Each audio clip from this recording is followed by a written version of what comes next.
Bonjour à tous, vous regardez sur le web, merci d'être avec nous et ravi de vous retrouver après une journée d'absence. Au programme, aujourd'hui un film présenté à Cannes et en partie réalisé via des images internet, un militant de Greenpeace qui détourne des films et on terminera avec une vidéo russe haute voltige. Reste avec nous, on commence tout de suite.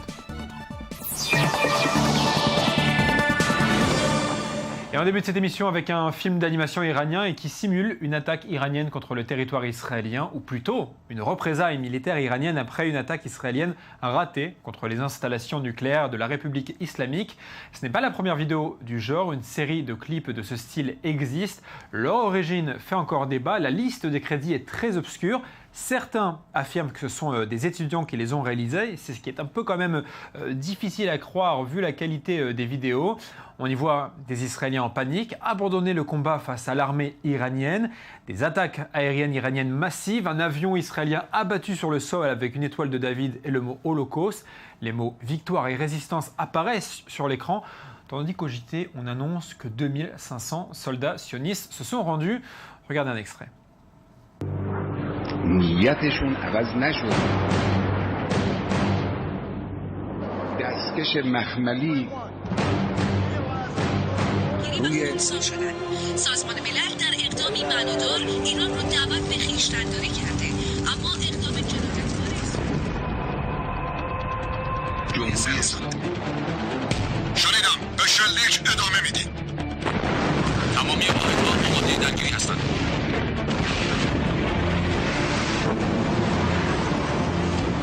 اعلام به تمامی واحدها آماده برای انجام طلای پدافندی در سطح شماره 3 چند فروند موشک اسرائیلی در تیررس ما هستند شلیک کردند خدای من بمب منفجر شد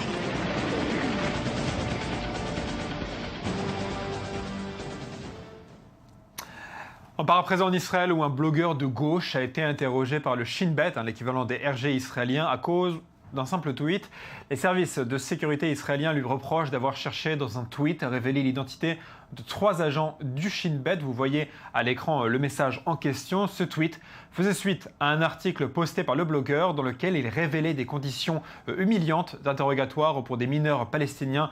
Évidemment, un interrogatoire du Shin Bet. Dans la foulée, il avait donc tweeté ce message pour retrouver l'auteur de l'interrogatoire.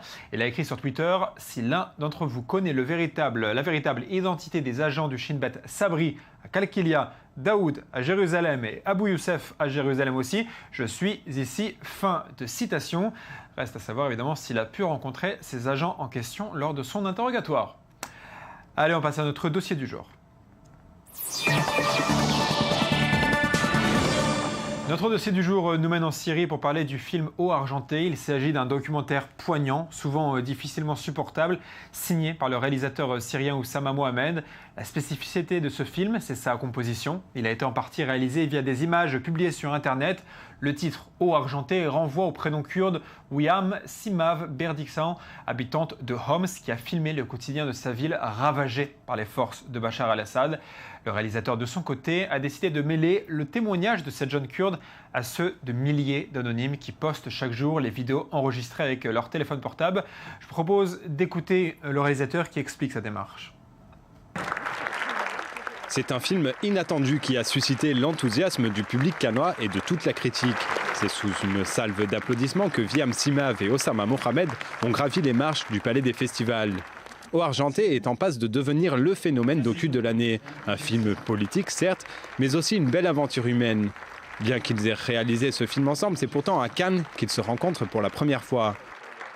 Eau argentée, un poème cinématographique, sombre et graphique, conçu par le cinéaste syrien en exil Oussama Mohamed et la jeune syrienne kurde Wiyam Simav. Ces prises de vue du siège de la ville de Homs, terrifiantes, tout comme les 1001 images prises avec son téléphone portable, ont été transformées par Mohamed en un long métrage. Un film qui pose de nombreuses interrogations sur ce conflit. Le documentaire débute avec les révoltes, les émeutes anti-Assad, mais au fur et à mesure que le conflit s'enlise, Simav se demande si elle ne va pas finir tuée dans une cave aux mains d'un leader rebelle. Simav, really, as her first image, the open door.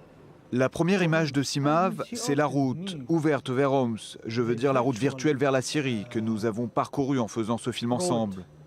Je suis vraiment heureux d'avoir pu en être le co-auteur. Et je dois reconnaître que c'est moi qui l'ai suivi. Je lui ai couru après, en attendant ces images, bien sûr. I was running after her and waiting her images, of course. Un film fait sur mesure pour les festivals et événements en faveur des droits de l'homme. Et le film a donc été présenté à Cannes en dehors de la sélection officielle, vous l'avez vu, mais ce qui a marqué les esprits, c'est surtout la rencontre entre le réalisateur et la jeune kurde qui lui a envoyé ces images. Elle a pu récemment enfin quitter Homs, épuisée par 2 ans de siège. Elle a donc enfin rencontré le réalisateur. Et ce qui nous intéresse évidemment dans cette démarche, c'est l'utilisation des images Internet pour réaliser un film sur le conflit. Et pour parler de ce sujet, j'ai le plaisir d'accueillir par téléphone Vincent Decointet. Bonjour. Bonjour. Vous avez réalisé en 2011 un reportage intitulé « Le crépuscule des Assad ». Vous étiez alors servi également d'images Internet pour y arriver. Au Proche-Orient, vous savez, on est habitué depuis plusieurs années à ce qu'Internet soit un vecteur de communication dans les conflits, que ce soit en Syrie, en Égypte ou à Gaza. Les journalistes sont inondés d'images, clairement, d'images souvent insoutenables. Mais la vraie question qu'on se pose ici au Proche-Orient, c'est de savoir comment ce qu'on voit est authentique. Les sources, évidemment, sont très difficilement vérifiables. Comment est-ce que vous avez fait pour les vérifier? Alors écoutez, nous d'abord, on a fait ce documentaire, on a commencé ce documentaire avant le déclenchement du printemps arabe, et puis l'actualité et la grande histoire nous a rattrapés puisque le printemps arabe a démarré, puis ensuite les événements dramatiques en Syrie. Donc c'était plus un film autour de l'analyse du régime de Bachar el-Assad avant le début du soulèvement, comparé au régime de son père. Mais néanmoins, on a en effet utilisé un certain nombre d'images venant d'Internet, car on n'a pas pu se rendre en Syrie pour tourner ce film documentaire. On est allé dans beaucoup de pays, mais pas en Syrie. Et en effet, c'est posé la question de l'authenticité des documents qu'on recevait par Internet ou qu'on pouvait attraper sur la toile. Et ça a été en effet très compliqué. Il faut savoir que la toile est inondée de films envoyés par les activistes depuis le tout début du soulèvement. Absolument. Même depuis le moment du soulèvement pacifique. C'est pas du tout récent comme mécanisme. Absolument. C'est sans doute d'ailleurs à ma connaissance, à mon avis, le premier conflit sur lequel il y a autant de documents vidéo quotidiennement envoyés de partout en Syrie dans des vraiment, et avec un volume absolument hallucinant. Alors nous, on s'est entouré de spécialistes, notamment arabophones évidemment, parce que je ne parle pas l'arabe, pour être à peu près sûr qu'il s'agissait bien de manifestations pacifiques, parce que c'était ça qui nous intéressait, qui s'opposait au régime, et que les images qu'on montrait de répression de ces manifestations pacifiques étaient bien celles-ci. Mais je pense que c'était plus simple au début du conflit de savoir à peu près d'où ça venait et quand est-ce que ça avait été filmé et qui ça mettait en scène qu'aujourd'hui où il y a beaucoup plus de manipulation de la part des différents camps. Vincent, un deuxième point par rapport justement à l'authenticité des images. En Israël, on voit souvent des images qui sont insoutenables.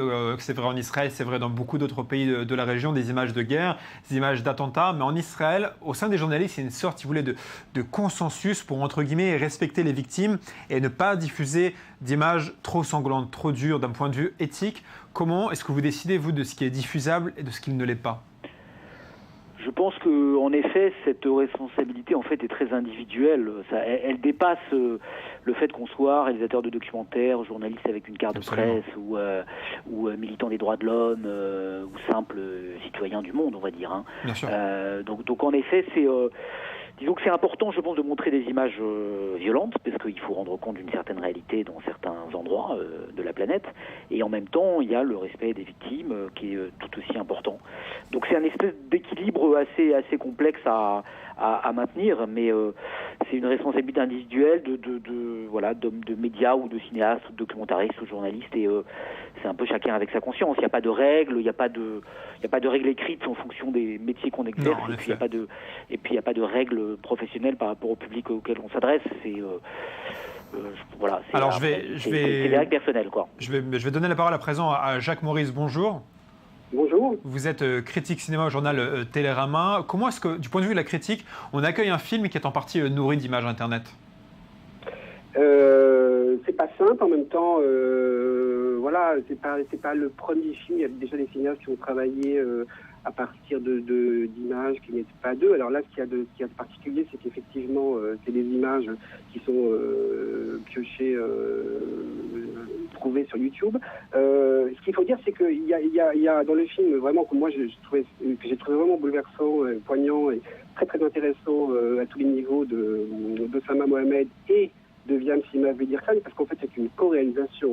C'est qu'il y a à la fois un mixage donc de ces images trouvées sur YouTube par quelqu'un qui n'est pas directement au cœur du conflit, puisque Osama Mohamed était en France, voilà, et donc il est tiraillé par cette guerre, et à la fois il aimerait retourner dans son pays, il ne peut pas y aller, et donc il se renseigne, il va piocher parmi ces milliers d'images.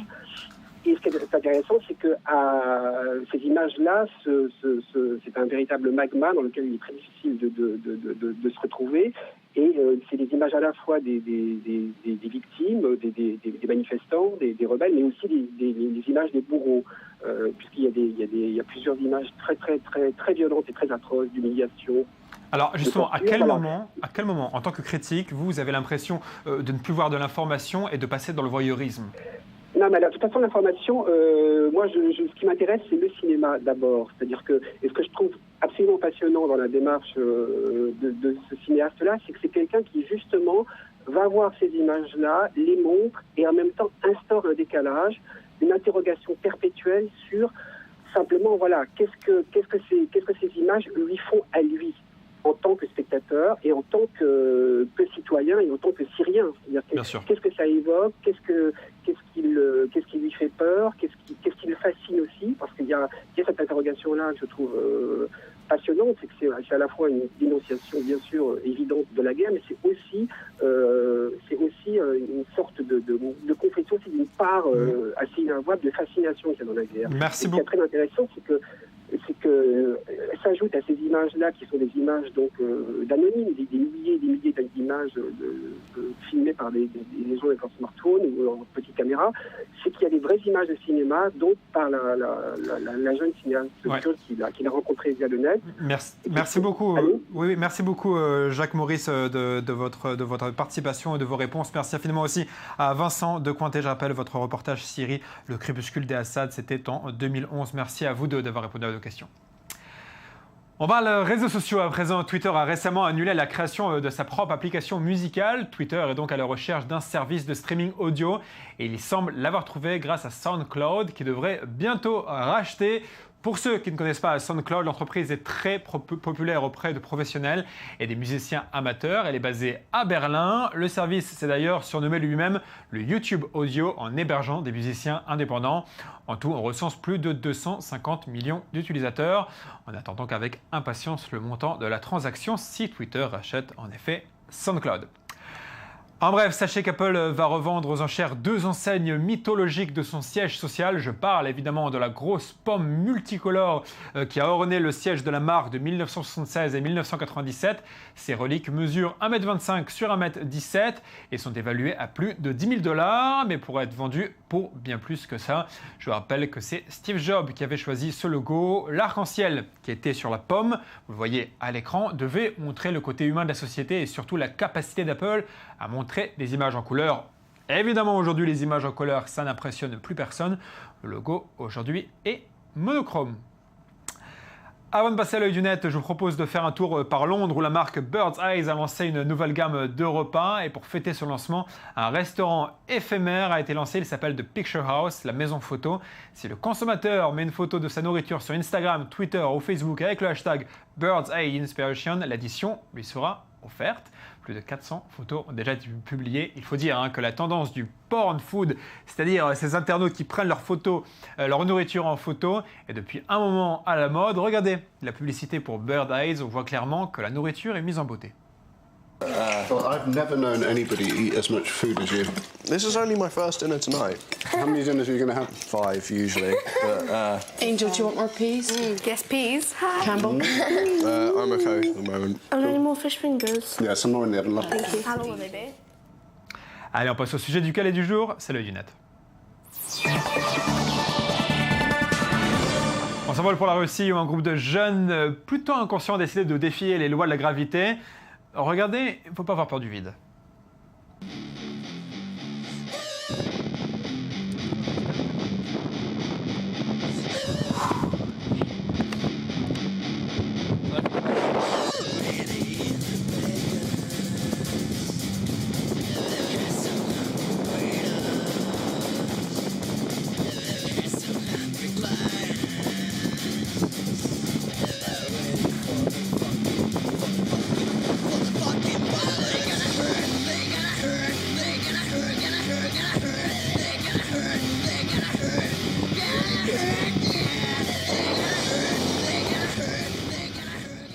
C'est vraiment pas pour moi. Voilà, c'est la fin de cette émission. Merci à vous de l'avoir suivi. Je vous donne rendez-vous même heure, au même endroit pour de nouvelles informations en provenance du net.